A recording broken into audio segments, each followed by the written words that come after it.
الحمد لله نحمده ونستعينه ونؤمن به ونتوكل عليه ونعوذ بالله من شرور أنفسنا ومن سيئات أعمالنا من يهده الله فلا مضل له ومن يضلله فلا هادي له وأشهد أن لا إله إلا الله وحده لا شريك له وأشهد أن محمدا عبده ورسوله أرسله بالهدى ودين الحق ليظهره على الدين كله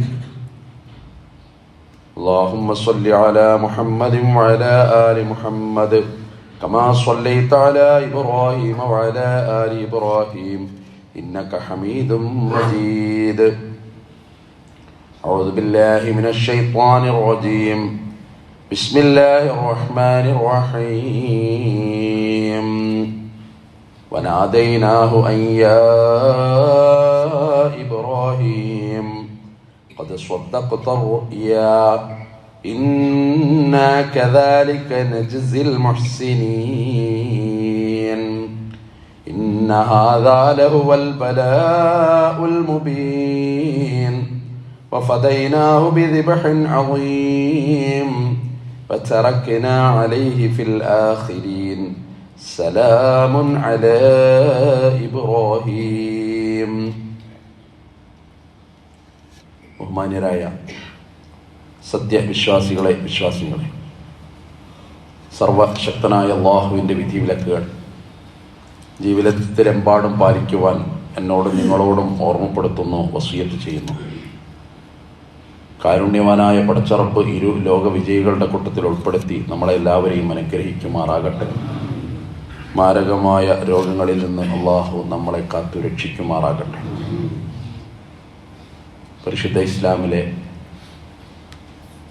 അഞ്ചാമത്തായിട്ട് എണ്ണിപ്പറയുന്ന നിർബന്ധ കർമ്മങ്ങളുടെ കൂട്ടത്തിലെ ഹജ്ജുമായി ബന്ധപ്പെട്ട് നമ്മുടെ സഹോദരന്മാർ യാത്ര തുടങ്ങുന്ന ഒരു സാഹചര്യമാണ്.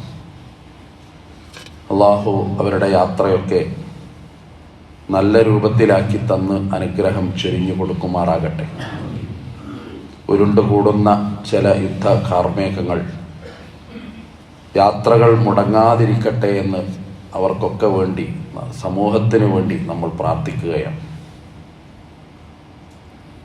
പടച്ച റബ്ബിൻ്റെ അതിഥികളായിട്ട് ലോകത്തിൻ്റെ നാനാഭാഗത്തു നിന്ന് ഇത്രമേൽ ജനസഞ്ചയം ഒത്തുകൂടുന്ന ഒരു സംഗതി, ഒരു പ്രദേശം ലോകത്തില്ല എന്നുള്ളത് ഏവർക്കും അറിയാവുന്ന ഒരു വസ്തുതയാണ്. പടച്ചറപ്പിൻ്റെ ഭൂമിയിലെ ഏറ്റവും ഉത്കൃഷ്ടമായ സ്ഥലം ഏത് എന്ന് ചോദിച്ചാൽ അതിൻ്റെ ഉത്തരവും പരിശുദ്ധ മക്കയാണ്. ഉമ്മുൽ ഖുറ എന്നും അൽ ബലദുൽ അമീൻ എന്നും മക്ക എന്നും ബക്ക എന്നും ഒക്കെ ഈ നഗരത്തിന്, ഈ അന്നത്തെ ഗ്രാമത്തിന്, ഇന്നത്തെ നഗരത്തിന് ഖുർആൻ പ്രയോഗിച്ച് കാണുന്നുണ്ട്. അള്ളാഹുവിൻ്റെ ഭൂമിയിലെ അവനെ ആരാധിക്കുവാൻ വേണ്ടി ആദ്യമായി നിർമ്മിക്കപ്പെട്ട ഭവനം എന്ന് പരിശുദ്ധ ഖുർആനും പറയുന്നുണ്ട്. നിങ്ങൾ പുണ്യം തേടി യാത്ര പോവുകയാണെങ്കിൽ 3 സ്ഥലത്തേക്കാണ് നിങ്ങൾക്ക് ഇസ്ലാം പുണ്യമായിട്ട് നിശ്ചയിച്ചിട്ടുള്ളത് എന്ന് പുണ്യനബി സ്വല്ലല്ലാഹു അലൈഹി വസല്ലമ പഠിപ്പിച്ചതുമാണ്. ലാ തുശദ്ദു റിഹാൽ ഇല്ലാ സലാസത മസാജിദ്. 3 സ്ഥലത്തേക്ക് പുണ്യം ഉദ്ദേശിച്ച് നിങ്ങൾക്ക് പോകാം. ഇന്ന് പുണ്യം തേടി ഒരുപാട് യാത്രകൾ നമ്മൾ കാണുന്ന കാലമാണ്. പുണ്യപ്രവാചകൻ സല്ലല്ലാഹു അലൈഹി വസല്ലം പറഞ്ഞു, 3 സ്ഥലത്തേക്ക് പുണ്യം കരുതി നിങ്ങൾക്ക് പോകാം. അതൊന്ന് അൽ മസ്ജിദുൽ ഹറാം വ മസ്ജിദു റസൂലില്ലാഹ് വ മസ്ജിദുൽ അഖ്സ. ഇങ്ങനെ 3 പള്ളികൾ ഏറ്റവും പവിത്രമായിട്ട് ലോകത്ത് നിയമം പോലെ ഇസ്ലാമിൽ നമ്മളെ പരിചയപ്പെടുത്തിയിട്ടുണ്ട്. മറ്റെല്ലാ പള്ളികളിൽ നിന്നും ഒരു റക്അത്ത് 1,00,000 റക്അത്ത് നമസ്കരിക്കുന്ന സമാനമായ പ്രതിഫലം മസ്ജിദുൽ ഹറാമിലെ ഒരു റക്അത്തിനുണ്ട് എന്ന് കാണുന്നു.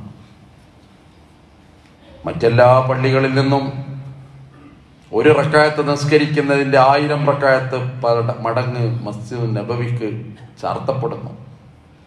മറ്റെല്ലാ പള്ളികളിൽ നിന്നും ഒരു റക്അത്ത് നിസ്കരിക്കുന്നതിന് പകരം ഒറ്റ റക്അത്തിന് 100 റക്അത്തിന്റെ പദവി മസ്ജിദുൽ അഖ്സക്കും കാണുന്നു. ഇത് വിശുദ്ധ നഗരമാണ്, ഇത് പുണ്യമാക്കപ്പെട്ട നഗരമാണ്. കൊല്ലങ്ങൾക്ക് മുമ്പേ ഒരു മനുഷ്യന്റെ പ്രാർത്ഥനയുണ്ട്, ഏത് കാലത്തും ഏത് ജനതയും കൊതിച്ച ഒരു ദുആ, റബ്ബി ജഅൽ ഹാദൽ ബലദ ആമിനൻ. അല്ലാഹുവേ, നീ ഈ നാട് പവിത്രമാക്കി മാറ്റണം എന്ന ഒരു ദുആ, ഈ നാട് സുരക്ഷിതമാക്കണം എന്ന ദുആ, ഈ നാട്ടുകാരോട് മറ്റുള്ളവർക്ക് കരുണ ചൊരിയിച്ചു കൊടുക്കണമേ എന്ന ദുആ, ഇവർക്ക് നീ പഴവർഗ്ഗങ്ങൾ വർഷിപ്പിച്ചു കൊടുക്കണമേ, ഇവർക്ക് മഴ വർഷിപ്പിച്ചു കൊടുക്കണേ, ഇവർക്ക് ലോകത്തിലെ വിവിധങ്ങളായ ആളുകളുടെ സ്നേഹവും സഹകരണവും ഇവർക്ക് നീ കൊടുക്കണമേ. ഒന്നുമില്ലാത്തൊരു കാലത്ത് നടത്തുന്ന ദുആ, ഇബ്രാഹിം നബിയുടെ ദുആ മാത്രം ഖുർആനിൽ പഠിക്കുമ്പോൾ അത്ഭുതം തോന്നുന്നുണ്ട്. നമുക്ക് പറയാത്ത ഒരു സംഗതിയുമില്ല, പടച്ചവനോട് ചോദിക്കാത്ത ഒരു കാര്യവുമില്ല. ലോകാവസാനം വരെയുള്ള വിശ്വാസികൾക്ക് അവിടെ പാഠമായിട്ടത് മാറി. പ്രതിസന്ധികൾ, പ്രയാസങ്ങൾ, ദുഃഖങ്ങൾ, ദുരിതങ്ങൾ, ആദികൾ, വ്യാധികൾ, സങ്കടങ്ങൾ, കണ്ണുനീരുകൾ, മാറാവ്യാധികൾ, കലഹങ്ങൾ, അസ്വസ്ഥമായ നിമിഷങ്ങൾ, എന്ത് വന്നാലും ചോദിക്കാൻ പഠിച്ചവനോട്. അള്ളാഹു എല്ലാ വിഷമങ്ങളും ദൂരീകരിച്ചു തന്ന് നമ്മളെയൊക്കെ അനുഗ്രഹിക്കുമാറാകട്ടെ.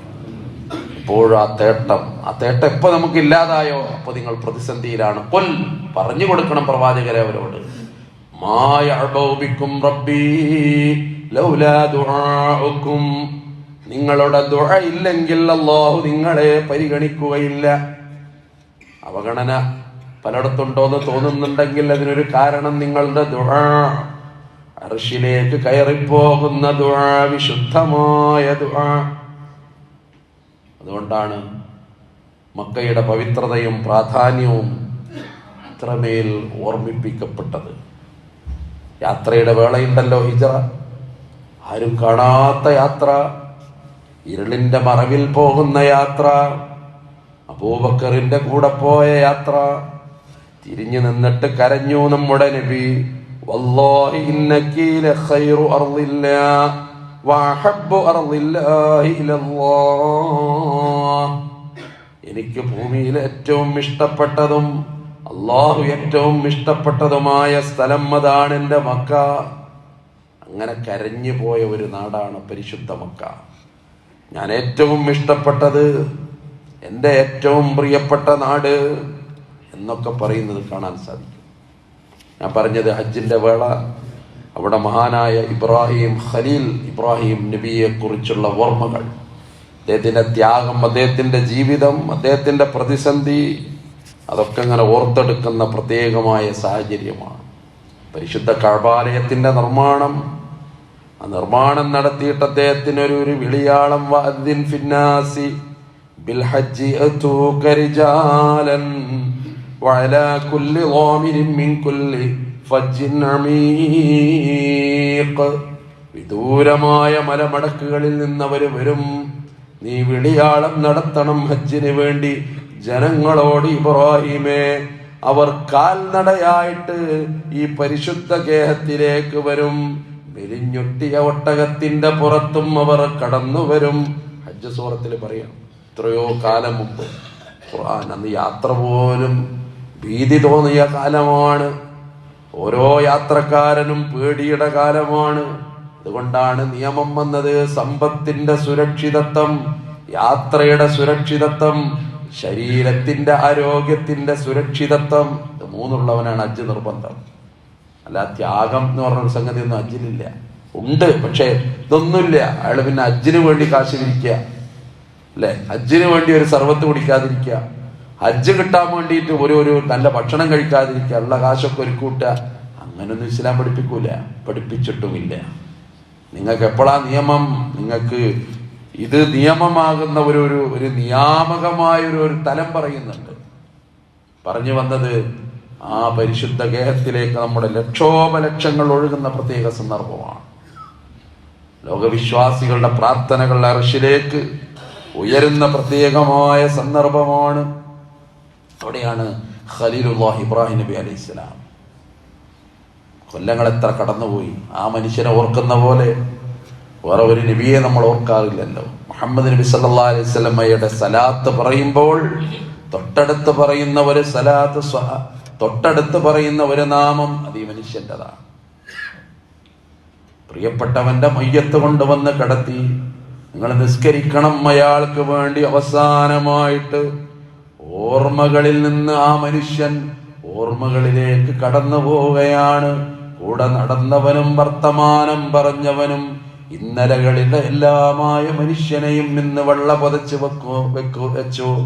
അയാൾക്ക് വേണ്ടി അവസാനത്തെ കണ്ണ് നിറഞ്ഞ ദുആ. അവിടെ ഒരു നിസ്കാരം, അത് മയ്യത്ത് നിസ്കാരം. വല്ലാത്തൊരു അത്ഭുതമാണ് ഇസ്ലാമിന്റെ. ഒറ്റ ഖിയാം, അതല്ലാതെ ഓർമ്മൊന്നുമില്ല. ഇത് ഒറ്റ നിർത്തേ ഉള്ളൂ. കുനിയരുത്, സുജൂദ് പാടില്ല, അതിൽ റുകൂഇല്ല, അതിൽ വെറും തക്ബീറുകൾ മാത്രം. അല്ലാഹു അക്ബർ 4 തവണ തക്ബീർ. കാരണം അത് കുനിഞ്ഞാലൊരു പക്ഷേ ആ കിടക്കുന്നവനോടുള്ള അനുരാഗം കൊണ്ടും ഉള്ളിൽ നിന്ന് കത്തുന്ന അടങ്ങാത്ത ഒരു വികാരം കൊണ്ടും ഒരു ദുആയുടെ പ്രാർത്ഥനയുടെ ഒരു അംശം അവിടെ വരുമോ? നീ കുനിഞ്ഞതാർക്ക്? നിന്റെ പിതാവിനോ നിന്റെ മാതാവിനോ? അറിയാതെ നിന്റെ സുജൂദിൽ നീ വീഴുമ്പോ, അതുകൊണ്ട് ആ സുജൂദ് വരെ ഒരുത്തൻ മാത്രം കണ്ണുകളുടെ കട്ടുനോട്ടമറിയുന്ന, ഹൃദയങ്ങളുടെ രഹസ്യങ്ങൾ അറിയുന്ന, പാതിരാവിന്റെ സകലമാന രഹസ്യങ്ങളും അറിയുന്ന ഹക്കീമും അലീമും അല്ലാമുൽ ഗുയൂബുമായ പടച്ച റബ്ബിന് മാത്രം സുജൂദ്. റുക്കൂ സുജൂദൊന്നുമില്ല മയ്യത്ത് നിസ്കാരത്തിൽ. പക്ഷേ അതിലൊരു സ്വലാത്ത് വരുന്നു, സ്വലാത്തുൽ ഇബ്രാഹിമിയ വരുന്നു. ഒക്കെ വലിയ പാടായിട്ട് ഖിയാമം വരെ നമുക്ക് പകർന്നു തരാണ്. ജീവിതത്തിൽ ഒരുപാട് പരീക്ഷണങ്ങൾ. മക്കളില്ലാതെ കഷ്ടപ്പെട്ട ഒരു പ്രവാചകൻ, ദുആണ്ട് ആ പ്രവാചകന്റെ, റബ്ബി ഹബിലി മിനസ് സ്വാലിഹീൻ, എനിക്ക് നല്ല കുട്ടി വേണം. കുട്ടി അതല്ല എങ്ങനെങ്കിലും ഒരു കുട്ടി, അത് ദുരിതമാണ്, അത് ദുഃഖമാണ്. നല്ല കുട്ടി അത് മനുഷ്യനാനന്ദമാണ്. ജീവിതപ്പോഴാണ് അനുസരണമുള്ള മക്കൾ ജീവിതത്തിന് ആനന്ദമാണ്. അതില്ലാത്ത മക്കളാകുമ്പോൾ കുടുംബം പോലും ദുഃഖതുല്യമാണ്. കരയുന്ന എത്ര പിതാക്കളുണ്ട്, കരയുന്ന എത്ര മാതാക്കളുണ്ട്. പുറത്ത് പറയാൻ അഭിമാനം ക്ഷതമാണ് അവർക്ക്. അതുകൊണ്ട് പറയൂല. മൂടിവെക്കുന്ന അഗ്നിപർവ്വതം പോലെ ഉള്ളിൽ നിന്ന് എപ്പോൾ പൊട്ടിത്തെറിക്കുന്ന അറിഞ്ഞൂടാ. അത്ര കാലുഷ്യം അനുഭവിക്കുന്ന എത്ര കുടുംബങ്ങൾ. അള്ളാഹു മക്കളെ നന്നാക്കി തന്ന് നമ്മൾ അനുഗ്രഹിക്കുമാറാകട്ടെ. ജീവിതത്തിന്റെ ഒരൊറ്റ ആനന്ദം മക്കളാണ്. ദാമ്പത്യം എന്ന് പറയുന്നത് ഒരു മനുഷ്യന്റെ സ്വപ്നമാണ്. എങ്കിൽ അതിന്റെ സാക്ഷാത്കാരമാണ് നല്ല മക്കൾ. അതില്ലാതെയാണ് ഇബ്രാഹിം നബിയെ കാലങ്ങളോളം അന്ന് പരീക്ഷിച്ചത്. അങ്ങേയറ്റത്തെ വാർദ്ധക്യത്തുമ്പോഴാണ് ഒരു കുട്ടിയെ കൊടുക്കുന്നത്. ആ കുട്ടിയുടെ പേരായിരുന്നു ഇസ്മായിൽ അലൈഹിസ്സലാം. തഫ്സീറുകളിൽ കാണുന്നത് പിന്നെയും 13 കൊല്ലം കഴിഞ്ഞിട്ടാണ് ഇസ്ഹാഖ് എന്ന കുട്ടിക്ക് ജന്മം കൊടുക്കുന്നത്. എത്ര പ്രായമുള്ള ഒരു മനുഷ്യൻ, അങ്ങേയറ്റത്തെ പ്രായത്തിനെ കുറിച്ച് ഹദീസുകളിലൊക്കെ വ്യത്യസ്തമായ നിരീക്ഷണങ്ങളും വീക്ഷണങ്ങളും കാണാം. പക്ഷെ ഒരു കാര്യം ഉറപ്പാണ്, ഖുർആന്റെ ഭാഷ്യം പറഞ്ഞാൽ ഞാൻ വാർദ്ധക്യം, എൻ്റെ ഭാര്യ വന്ധ്യ, പ്രസവിക്കാത്തവൾ. പക്ഷേ അള്ളാഹു കുഞ്ഞിനെ കൊടുക്കാൻ തീരുമാനിച്ചു. റബ്ബി ഹബിലി മിനസ് സ്വാലിഹീൻ. ഇബ്രാഹിം നബി തന്നെ പിന്നെ പറയുന്നുണ്ട്, അൽഹംദുലില്ലാഹ് അല്ലദീ വഹബലി അൽ കിബറ ഇസ്മാഈല വഇസ്ഹാഖ വയഅഖൂബ. അങ്ങനെ പറഞ്ഞു പോരുന്നുണ്ട്. പഠിച്ചോനെ, നീ എത്ര എല്ലാ സ്തുതികളും നിനക്ക്. എൻ്റെ വാർദ്ധക്യത്തിൽ എനിക്ക് നീ ഇസ്മാഈലിനെ തന്നു, എൻ്റെ കൊടിയ വാർദ്ധക്യത്തിൽ എനിക്ക് ഇസ്ഹാഖിനെ തന്നു, ഇസ്ഹാഖിൽ നിന്ന് പിന്നെ യാക്കൂബിനെ തന്നു. പിന്നെ ഒരു പരമ്പര, പ്രവാചകത്വത്തിന്റെ ഒരു പ്രവാഹം പോലെ ലോകത്തിന്റെ വിവിധ ഭാഗങ്ങളിൽ നിന്ന് എത്രയോ നബിമാർ. അതുകൊണ്ട് അബുൽ അംബിയ എന്ന നാമധേയത്തിന് അർഹനായ ഒരു മനുഷ്യനായി അദ്ദേഹം അങ്ങ് ഉയർന്നു പോയി. അതൊക്കെ കാണാൻ കഴിയുന്നു. ഞാൻ പറഞ്ഞു വന്നത്, ഈ ഒരു ദുആണ്ട് അള്ളാഹിനോട് ഒരു കുട്ടിനെ ചോദിച്ചത്. അള്ളാഹ് കൊടുത്തപ്പോ, ഒരു പൂ ചോദിച്ചപ്പോ പൂക്കൂടെ കൊടുത്തു എന്ന് പറഞ്ഞ പോലെ അങ്ങോട്ട് കൊടുത്തു. റസൂലുള്ളാഹി സ്വല്ലല്ലാഹി അലൈഹി വസല്ലം പോലും പറയുന്നുണ്ട്, ഞാൻ എൻ്റെ പിതാവിൻ്റെ പ്രാർത്ഥനയാണ് എന്റെ ഇബ്രാഹിം എന്ന എന്റെ പിതാവിന്റെ പ്രാർത്ഥനയാണ്. റബ്ബനാ വബഅസ് ഫീഹിം മിൻഹും റസൂലാ. അല്ലാഹുവേ, ഈ ജനതയിൽ നിന്ന്, ഈ മക്കായിലെ ജനതയിൽ നിന്ന്, അവർക്കിടയിൽ നിന്ന് അവർക്ക് നീ ഒരു പ്രവാചകനെ അയച്ചു കൊടുക്കണമേ റബ്ബേ. ഖുർആനിലെ ഒരു ആയത്താണ്. ആ പ്രാർത്ഥനയായിട്ടാണ് അബ്ദുള്ളയുടെയും മാമിനയുടെയും മകനായിട്ട്, അബ്ദുൽ മുത്തലിബിന്റെ പേരക്കിടാവായിട്ട് മുഹമ്മദ് നബി സല്ലല്ലാഹു അലൈഹി വസല്ലമക്ക് അള്ളാഹു ഈ ഭൂമിയിലേക്ക് വരാനുള്ള അവസരം പോലും കൊടുത്തത്. വ്യക്തി ജീവിതത്തിലെ പരീക്ഷണങ്ങൾ, പ്രതിസന്ധികൾ, പ്രയാസങ്ങൾ ഒക്കെ ഇബ്രാഹിം ഒന്നിനു പുറകെ ഒന്നായിട്ട് നേരിട്ടു. അതൊരു നീണ്ട, അതറിയാത്തവർക്കൊന്നുമില്ലല്ലോ, സമുദായത്തിന് മൊത്തറിയുന്ന ഇബ്രാഹിമിയ ചരിത്രം. ഖുർആൻ പറയുന്നൊരു വാക്കുണ്ട്, ലഖദ് കാന ഫീ ഇബ്രാഹീമ ഉസ്വത്തുൻ ഹസന. മറ്റൊരായത്തിൽ ലഖദ് കാന ഫീ റസൂലില്ലാഹി ഉസ്വത്തുൻ ഹസന.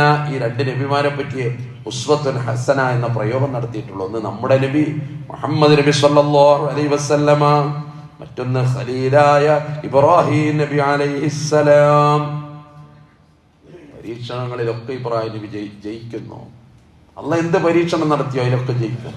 അതാ ഇബ്രാഹിം ഈ നബിയുടെ പ്രത്യേകത. പതറാത്ത ഇബ്രാഹിം. അഗ്നിനാളങ്ങൾ ഒരുങ്ങിയിട്ടുണ്ട്.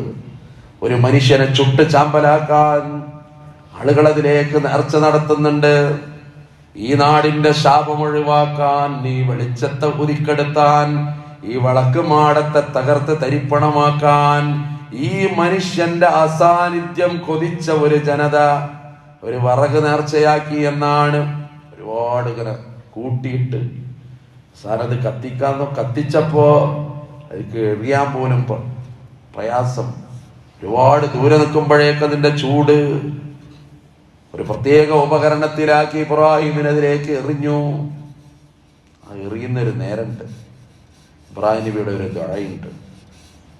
ചില തഫ്സീറുകൾ വായിക്കുമ്പോൾ അത്ഭുതം തോന്നും. ജിബ്രീൽ ചോദിച്ചു അത്രേ, എന്ത് വേണം നിങ്ങൾക്ക്? എന്തെങ്കിലും എന്റെ സഹായം വേണോ? ഒന്ന് മാറി നിൽക്കിൻ ജിബ്രീൽ, എനിക്ക് എന്റെ റബ്ബ് മതി. ഹസ്ബി അല്ലാഹു വനിഅമൽ വകീൽ. ഹസ്ബി അല്ലാഹ്, എനിക്ക് എന്റെ റബ്ബ് മതി. അസാല ഇബ്രാഹിമു ഹീന ഉൽഖിയ ഫിന്നാർ. തീരെറിയുന്ന നേരത്ത് ഇബ്രാഹിം നബിയുടെ ദുആ ഈ ഒരൊറ്റ ദുആ അല്ലാതെ മറ്റൊന്നുമല്ല റസൂലുള്ളാഹി സ്വല്ലല്ലാഹു അലൈഹി വസല്ലം പരിചയപ്പെടുത്തി കൊടുക്കുന്നു. അതിന്ന് വിജയിച്ച് ഇങ്ങോട്ട് രക്ഷപ്പെട്ടു വരുന്നുണ്ട്. ഒരു രോമം പോലും പോറലേൽക്കാതെ ഇബ്രാഹിം തിരിച്ചു വന്നു. ഖുൽനാ യാ നാറു കുനി ബർദം വസലാമൻ അലാ ഇബ്രാഹിം. ഖുർആൻ പറയാ, തീക്ക് കത്താൻ കഴിവ് കൊടുത്ത അല്ലാഹ് പറയാണ്, തീക്ക് ചൂട് കൊടുത്ത അല്ലാഹ് പറയാണ്, അത് ഇബ്രാഹിമിന് നീ തണുപ്പാകണം തീ. അങ്ങനെയാണ് സംഭവിച്ചു. ഇബ്രാഹിം നബി ഒന്ന് രക്ഷപ്പെട്ട് ഇറങ്ങിപ്പോരുന്ന ഒരു രംഗമുണ്ട്. അത്ഭുതം തോന്നുന്നില്ല? പടച്ചോൻ അങ്ങോട്ട് സഹായിച്ച ഇബ്രാഹിം എല്ലാ പ്രതിസന്ധികളും അത്യത്ഭുതകരമായിട്ട് ഇബ്രാഹിം നബി ജയിച്ചടക്കി. ഇബ്രാഹിം റബ്ബുഹു ബികലിമാത്തിൻ ഫഅതമ്മഹുന്ന. എന്ത് പരീക്ഷണം അല്ലാഹ് കൊടുത്തു അതിലൊക്കെ ഒരു മനുഷ്യൻ ജയിച്ചു, പതറിയില്ല. അവിടെ വിശ്വാസികൾക്ക് പാടുണ്ട്. ചെറിയൊരു പരീക്ഷണം വന്നപ്പോൾ അസ്വസ്ഥമായി. സാമ്പത്തികമായൊരു തകർച്ച വന്നപ്പോഴേക്ക് ഭർത്താവിനോട് വെറുപ്പ്. അല്ലെ, പ്രവാസം അവസാനിപ്പിച്ച് നാട്ടിൽ നിൽക്കാൻ കരുതിയ ഒരു പാവം മനുഷ്യനുണ്ടായിരുന്നു. കഴിഞ്ഞ 35 കൊല്ലങ്ങളോളം തൻ്റെ എല്ലാം വിചാരങ്ങളൊക്കെ മണലാരണ്യത്തിൽ മൂടിവെക്കപ്പെട്ട ഒരു പാവം മനുഷ്യൻ നാട്ടിൽ വന്ന് നാടിന്റെ പച്ചപ്പിൽ ഇങ്ങനെ നിൽക്കണമെന്ന് കരുതിയപ്പോ സഹധർമ്മിണി പറയാ, പോണങ്ങള് ഇവിടെ നിന്നാ ശരിയാവൂല. അത് കേട്ടപ്പോ അയാള് എങ്ങനെയോ ഇനി പോകണം എന്ന് തീരുമാനിക്കുമ്പോഴും അയാളെ ഉള്ളു വിങ്ങുന്നുണ്ട്. റബ്ബേ, ഇതെന്തു ജീവിതം, ഇതെന്ത് ദാമ്പത്യം. ഖുർആൻ പറഞ്ഞിട്ടുണ്ട്, തസ്കുനു ഇലൈഹാ, ദാമ്പത്യം നിങ്ങൾക്ക് അത് സമാധാനമാകണം. ഇത് ദുരിതമാണ്. അവിടെയാണ് ഇബ്രാഹിമിന്റെ ഒരു ദാമ്പത്യവും അത്ഭുതകരമാണ്. പരീക്ഷണങ്ങളെ കുറിച്ച് പറയുമ്പോ ഇബ്രാഹിമിന്റെ ഒരു ഹാജറയുണ്ട്, സ്നേഹഭാജനം. ആ ഹാജറയിലാണല്ലോ കൊടുത്തത് ഇസ്മായിൽ എന്ന മകനെ. ആ കുട്ടിയെ അറക്കുന്ന ഒരു രംഗമുണ്ട്. ഖുർആൻ പറയുന്നു, ആ കുട്ടിയോട് ചോദിക്കുന്നുണ്ട് ബാപ്പ, പൊന്നുമോനെ, യാ ബുനയ്യ ഇന്നി അറാ ഫിൽ മനാമി അന്നി അദ്ബഹുക ഫൻദുർ മാദാ തറാ. നിന്നെ അറുക്കണം എന്ന് അല്ലാഹു എനിക്ക് സ്വപ്നം കാണിച്ചു തരുന്നുണ്ട്. എന്താണ് മോനെ നിന്റെ അഭിപ്രായം? ആ മറുപടിയാണ് അത്ഭുതം. മറുത്തൊരു മറുപടി ആ കുട്ടി പറഞ്ഞിരുന്നെങ്കിൽ, മറുപടി ഒന്നും പറയണ്ട, ഒരു നോട്ടം നോക്കിയാൽ മതിയില്ലേ ആ കുട്ടി. എന്താ വാപ്പ നിങ്ങൾ പറയുന്നത്? തകർന്നു പോകില്ലേ ആ മനുഷ്യൻ? ആ കുട്ടി പറഞ്ഞൊരു വാക്കുണ്ട്, ഖുർആൻ പറയുന്നു, യാ അബതി ഫഅൽ മാ തുമർ സതജിദുനി ഇൻഷാ അല്ലാഹു മിനസ് സാബിരീൻ. അർത്ഥോളുങ്ങൾ ക്ഷമിച്ച് ഞാൻ കടന്നു തരും. അള്ളാഹു ഉദ്ദേശിച്ചാൽ ഞാൻ ക്ഷമാലുക്കളുടെ കൂട്ടത്തിൽ. ഫലമ്മാ അസ്ലമാ, അവര് രണ്ടുപേരും അല്ലാഹുവിനെ അനുസരിച്ചു. വതല്ലഹു ലിൽ ജബീൻ, നെറ്റി ചെരിച്ചിട്ട് ആ കുട്ടിയെ ബാപ്പ കടത്തി. ഖുർആൻ ഇതൊക്കെ പറയുന്നുണ്ട്. ഈ തഫ്സീർ വായിക്കുമ്പോൾ അത്ഭുതം തോന്നുന്നുണ്ട്. ഈ കുട്ടി പറയുന്നത് എങ്ങനെ? 4 തവണയാണ് ഇബ്രാഹിം നബി പിന്നെ മക്കയിലേക്ക് വന്നതെന്ന ഈ കുട്ടിനെ ഉപേക്ഷിച്ച് പോയിട്ട്. റബ്ബനാ ഇന്നി അസ്കൻതു മിൻ ദുർരിയതി ബിവാദിൻ ഗൈരി ദി സറഇൻ ഇൻദ ബൈതികൽ മുഹറം, പരിശുദ്ധമായ നിന്റെ ഭവനത്തിന് സമീപത്ത് ഞാൻ എൻ്റെ പൊന്നുമോനെ ഉമ്മന്റെ മക്കളെ ഉപേക്ഷിക്കുന്നു റബ്ബേ എന്ന് പറഞ്ഞു പോരുന്ന രംഗണ്ടല്ലോ. അന്ന് ആ ഭാര്യ ഹാജർ ചോദിക്കുന്നുണ്ട്, അല്ലാഹു അമറക്ക, അല്ല കൽപ്പിച്ചിട്ട് പോവുകയാണോ? അതേന്ന് മറുപടി. ആ ഒരൊറ്റ മറുപടി മതി, അതിലൊതുങ്ങി. പിന്നെ ആ കുട്ടിനെ വളർത്തിയ ഒരു ഉമ്മയുണ്ട്, അതൊരു വല്ലാത്ത ഉമ്മയായിരുന്നു. 10 കൊല്ലോ 13 കൊല്ലോ ഒക്കെ കഴിയുമ്പോ അതിനിടയിൽ ഒരു 3-4 തവണ വന്ന് പോയതാണ്. പക്ഷേ ആ പിന്നെ ഒരു വരവുണ്ട്, ആ വരവ് അറക്കാനാ വരുന്നത്.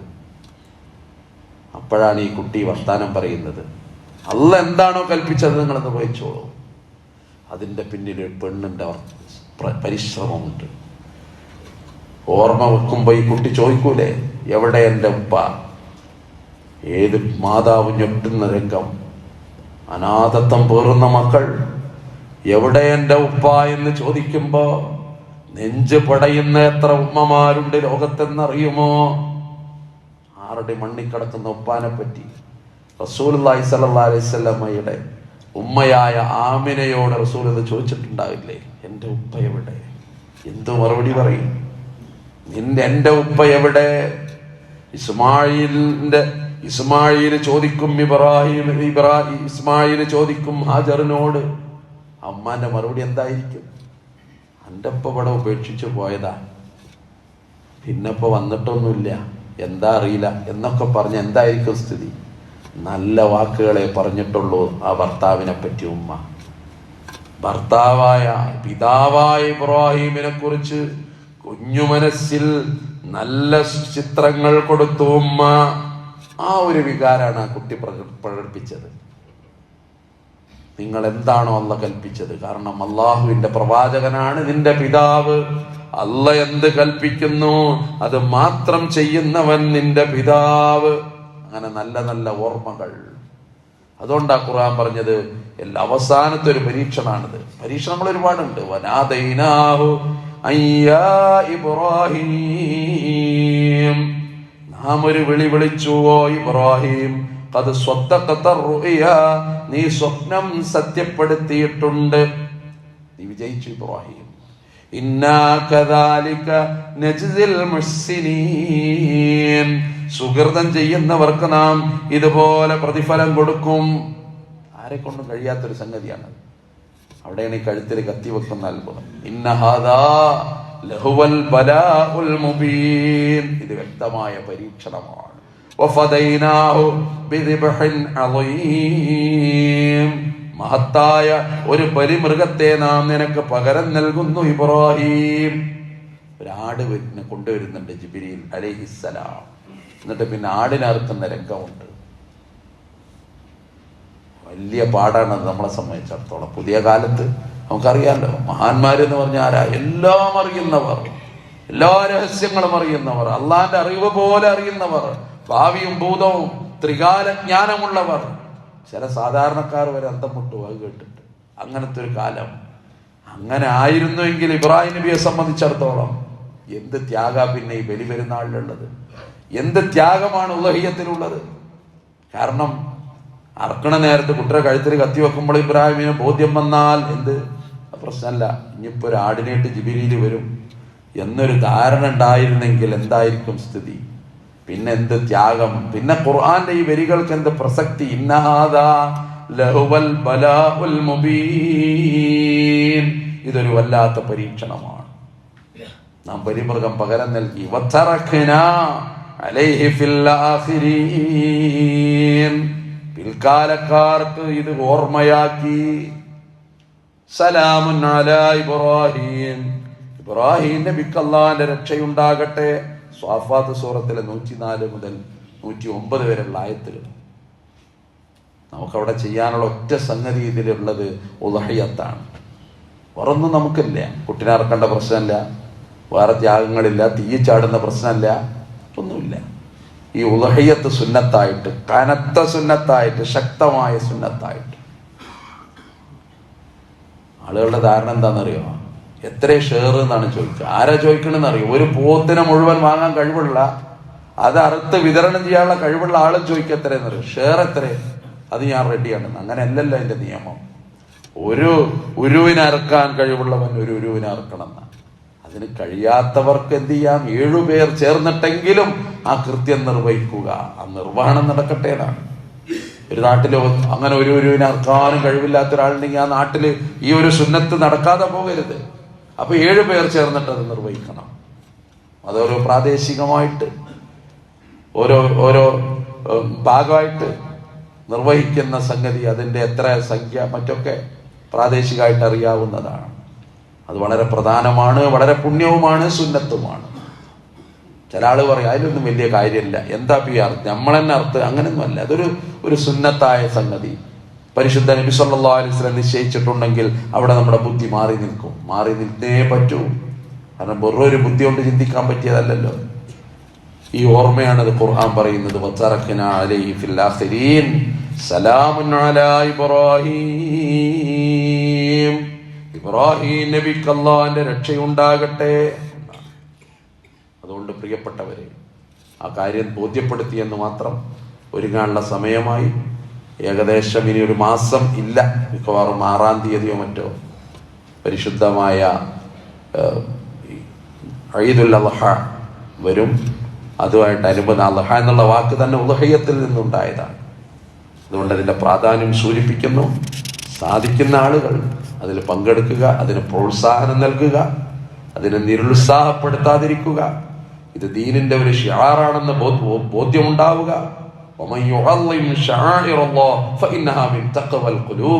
അള്ളാഹിന്റെ ഷിആറിനെ ആദരിക്കുക എന്നുള്ളത് പോലും തഖ്വയുടെ ഭാഗമാണെന്ന് ഓർമ്മ ഉണ്ടാവുക. അല്ലാഹു സുബ്ഹാനഹു വ തആല നമ്മളെല്ലാവരെയും നല്ല സത്യവിശ്വാസികളുടെ കൂട്ടത്തിൽ ഉൾപ്പെടുത്തി അനുഗ്രഹിക്കുമാറാകട്ടെ.